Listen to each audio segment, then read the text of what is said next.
Na live de hoje eu vou falar sobre a epidemiologia do ciclo vicioso da medicina, tá? Então vamos lá, o que significa mesmo ciclo vicioso, Sidney? O ciclo vicioso da medicina, pessoal, é uma espiral negativa que a gente entra, né, muitas vezes, na maioria das vezes, sem saber, né, de forma inconsciente. A grande maioria dos médicos entra, né, nessa espiral negativa de muito trabalho, pouca remuneração, baixa satisfação com a profissão, baixo impacto na vida dos nossos pacientes, baixa qualidade de vida, né? Então, e uma coisa vai alimentando a outra de forma negativa. Então, quanto mais trabalha, menos tem qualidade de vida, menos impacto na vida dos pacientes, menos ganha e por aí vai. Então, essa espiral negativa que a gente chama de ciclo vicioso, tá? A grande oportunidade dessa live de hoje, desse conteúdo de hoje, é que é o seguinte: se você entender a epidemiologia por trás do ciclo vicioso, você vai criar inteligência, você vai ter dados nas mãos para que você possa tomar decisões mais assertivas. Por exemplo, o que é a epidemiologia quando a gente fala de uma doença? Ela nos ajuda, ela nos dá inteligência para a gente poder, por exemplo, fazer um diagnóstico mais assertivo, tomar condutas mais assertivas, né, através de um tratamento. Por exemplo, quando a gente fala da epidemiologia da malária, a malária, que é uma doença aí que é, enfim, milenar, né? Por que é importante entender a epidemiologia da malária? Por exemplo, imagina que você atende um paciente no interior de São Paulo,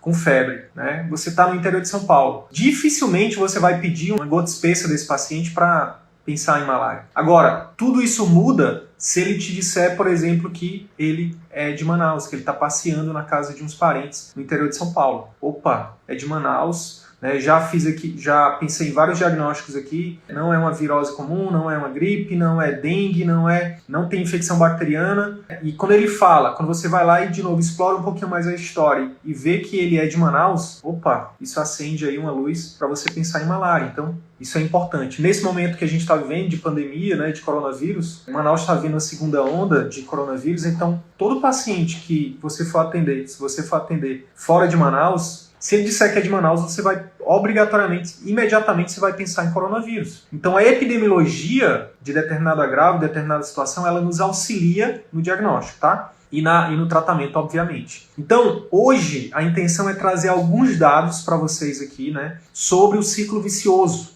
Tá? Dados de pesquisas, dados que estão aí disponíveis para cada um de vocês também depois procurarem, né? Para realmente ver se isso realmente procede ou não, entendeu? Não tem problema. Então é muito comum, pessoal, que nossos alunos eles refiram o seguinte: eles não faziam a mínima ideia de que somente, por exemplo, 15% dos médicos hoje, mais ou menos, né? A gente trabalha com dados do Estudo de Demografia Médica e ele vai sendo atualizado anualmente. Os dados que a gente tem aqui são esses, então mais ou menos 15% dos médicos hoje no Brasil vivem exclusivamente de atendimento particular, tá? Os colegas, a maioria das vezes, nossos alunos, eles falam: cara, não fazia a mínima ideia disso. Eu nem sabia, né, que a gente poderia viver só de atendimento particular. Enfim, isso explica porque que a maioria, por exemplo, dos colegas estão ou no serviço público ou trabalhando para terceiros, por exemplo, hospitais privados, né, plano de saúde, clínicas populares. Então, por exemplo, um dos nossos alunos, numa entrevista que ele fez com a gente, né, um desses colegas é o Dr. Pedro Amaral, ele é pediatra e neonatologista lá de Mato Grosso do Sul. Na entrevista dele, ele fala pra gente o seguinte: quando ele trabalhava mais de 90 horas por semana, ele não fazia a mínima ideia de quanto que custava o retorno por hora trabalhado dele, né? Ele só veio descobrir isso depois de uma das atividades do nosso curso, né, que a gente chama de diagnóstico situacional, onde ele parou e foi botar na ponta do lápis quanto que ele estava recebendo, né, por cada hora trabalhada em determinados vínculos, né? Então ele dava plantão, fazia consultório, atendia plano, atendia particular, fazia, enfim, uma série de vínculos, né? Como a gente vai falar aqui, que a maioria dos médicos estão, né, em vários vínculos, né? Então, quando ele descobriu, né, quando ele teve acesso a esse dado epidemiológico da vida dele, da carreira dele, isso foi um divisor de águas para ele, né? Foi um gatilho, né, que ele teve para, quando ele viu que, por exemplo, no consultório particular, a hora trabalhada dele era muito maior, 2, 3, 4, até 10 vezes maior do que ele tinha, por exemplo, trabalhando em outros vínculos, ele disse: não, então eu tenho que focar aqui, é aqui que eu tenho que focar. E isso dá clareza, né? E a clareza gera inteligência, e essa inteligência gera discernimento, que gera ação direcionada, tá bom? Agora é importante dizer para você o seguinte: esses dados epidemiológicos, entender esses dados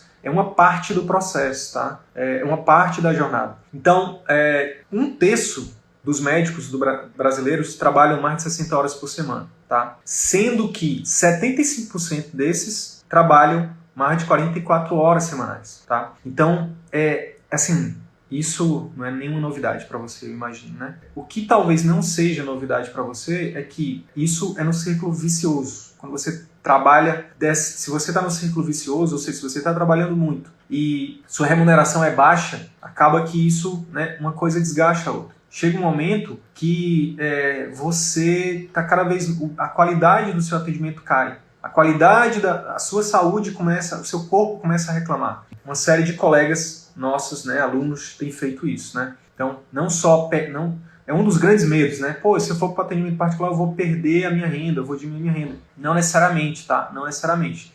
Quando você consegue realmente fazer o seu consultório funcionar de forma efetiva, esse rendimento ele pode ser sim mantido, pode ser duplicado, triplicado, assim como tem acontecido com vários colegas.